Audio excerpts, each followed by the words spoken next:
நாடி நரம்பு சத ரத்தம் இது எல்லாமே சிற்பக்கலையில ஊர்ன கலைஞர்களால மட்டும்தான் இப்படிப்பட்ட சிற்பங்கள் எல்லாத்தையும் செதுக்கவே முடியும். இப்படி நான் வியந்து போய் ரசிச்ச சிற்பங்கள் நிறைந்த ஒரு கோவில் தாங்க இந்த ஒரு பெருமாள் கோவில்.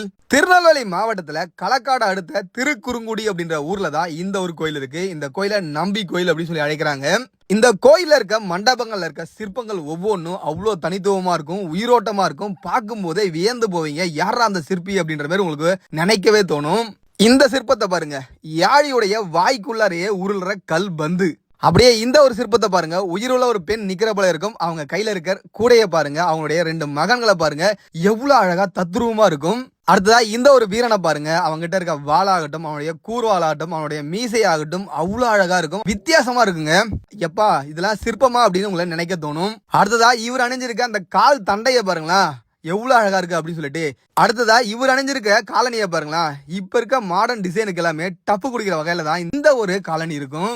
இது மட்டுமா, ஏகப்பட்ட சிற்பங்கள் இருக்குங்க. இந்த கோயிலுக்கு போனீங்கன்னா வெளியே வர்றதுக்கு உங்களுக்கு மனசே வராது.